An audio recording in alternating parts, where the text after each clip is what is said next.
What's going on, fishing buddies? Welcome back to the channel. Day 2 kayak camp in an uninhabited island in Florida. I slept in the hammock last night and it got sketchy about 2 a.m. Winds picked up. I couldn't keep my blanket or my sleeping bag on me.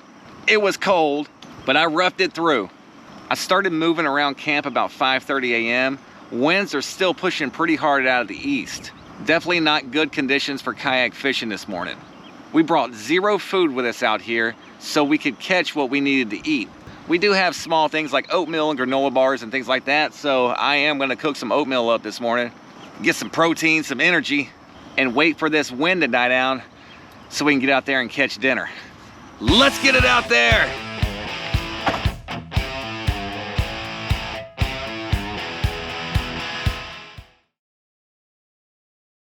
So this was the sleeping quarters last night. A little single one-man hammock.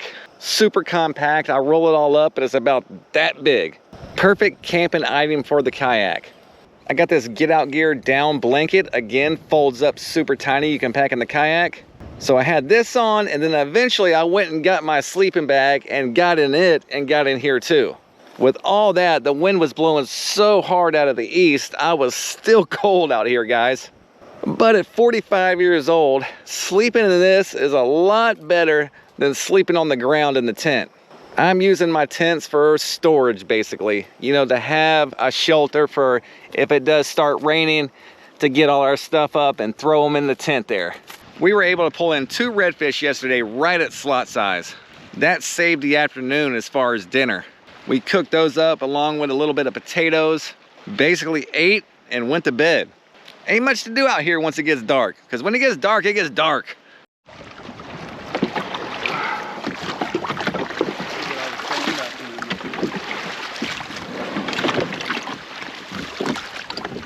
All right, guys, it has been hours. We've been trying to wait out this wind, eating, taking naps, exploring the island. What's going on back here? I'm on a stump, but it's finally starting to die down enough that I think we can get out here. We are at tide change. It's starting to drop. So we're the ideal time to fish. But again, we still have a lot of east wind push. So we're gonna paddle into it while our strength is high. Get to some spots to fish. And that way when we're done, the wind will be at our backs and push us back in. We are down to about 3 granola bars and 4 new potatoes. Oh, and a protein shake. That's all we have to eat out here. We are leaving in the morning, but it'll be a long night without food.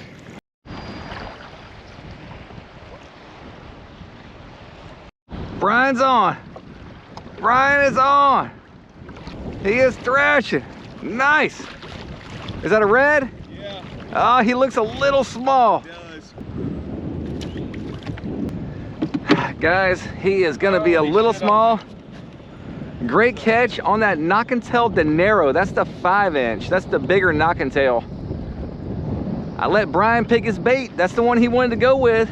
Great choice. C&B custom jig head, the Manic mullet. We're gonna measure him, guys, just to be safe. Ain't even close. Like I said, what I say, 15 inches? Yeah, he's right at 15. 15. All right, come on.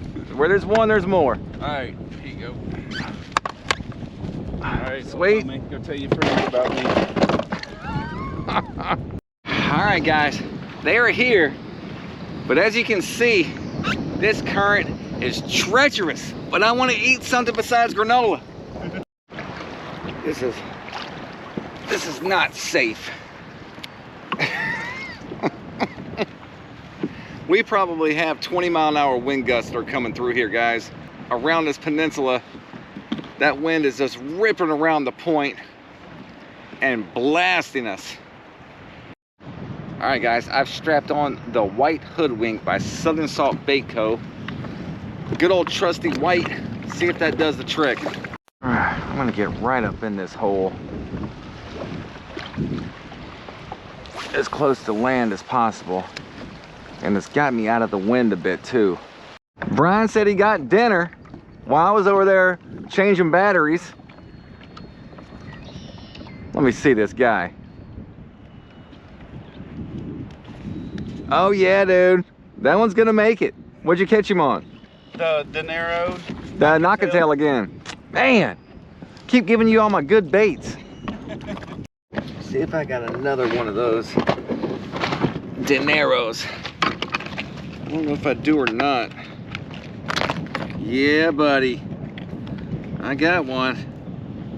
I also got these with the chartreuse tail, but I'm gonna go with the big boy.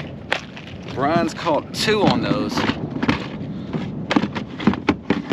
So let's go with what's working. I'm gonna get right along this edge here, and there's a big slope off right here, guys. Drops down about a foot. Man, that dinero looks good underwater, guys. I just got a glimpse of him. The sun's peeking out a bit. That bait looks delicious. I think Brian's got a keeper flounder over there, guys. On that dinero again. Oh, watch out, sandbar.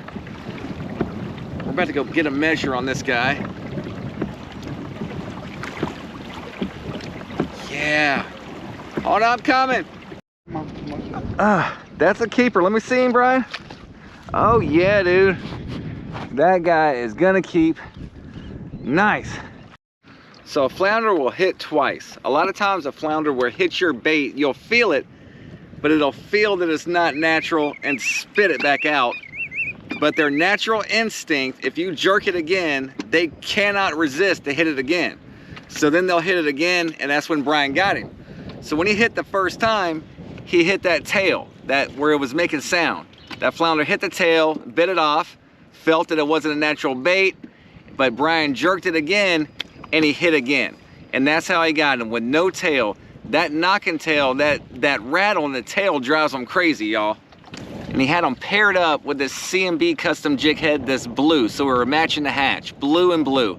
I do not have another 5-inch dinero on board, but we have the 4-inch with a chartreuse tail, so we're gonna strap a couple of these guys on and keep fishing. Oh, Brian's on. Brian's on again. Brian is tearing them up. Tear them up, buddy. This bait was never supposed to even be made. The owner and operator of Knock-and-Tail, Michael, he wanted a money-colored bait, dinero. The person doing the dyes or whatever coloring they use for these plastics obviously messed up, and it came out this blue color. They sent them to Michael. Michael's got 5,000 baits that he doesn't want, but they looked good. So he kept them, he put them on the website, he sent me a few packs of them, and I've been dying to use these guys. Blue, silver specks, I mean, it's a great looking bait, guys. I believe he only has them in the 5-inch. I could be wrong with that, but that's what he sent me, the big boys. And also the 5-inch Knock-and-Tails have a louder rattle in them, so these guys are making a lot of noise underwater.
Got some sand in it. Flounder is probably my top rated fish to eat, guys. I love flounder. And it could be because my area, Perdido Key, Pensacola, we don't get really big flounder. I don't want to say it's hard to come by like eating size flounder, but I don't get a lot of them. I get a lot of pompano, I get a lot of trout. So when I get flounder, it's a treat, guys. All right, guys, there it is. That's that redfish. Some little flounder nuggets left over also. We are about to eat and wrap this thing up. Today is our last day, so we will be leaving out early in the morning back to Perdido. I got so much going on back home, guys. I need to get back home and get on it, but this was a much needed vacation after the 2023 Spring Pompano Showdown. Those tournaments take a lot out of me, guys. I start advertising those tournaments 3 months in advance to give people time to make travel arrangements, get off work, things like that. We have a lot of out-of-towners that come in for those tournaments, so I need to give them time to negotiate things. Much needed break, 3-day, 2-night kayak camping adventure. Love knock and tail, guys. Been using those baits for years and years, way before I ever started content creation or running guides or anything like that. Knock and tail website is in the description of this video. Go check them out, order you some baits, guys. I'm gonna hammock camp it one more night. Slept in the hammock last night, loved it.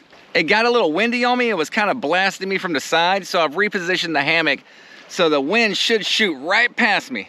Getting old, guys. I can't be sleeping on this hard ground no more. About to eat this redfish. I'll see y'all back in Perdido.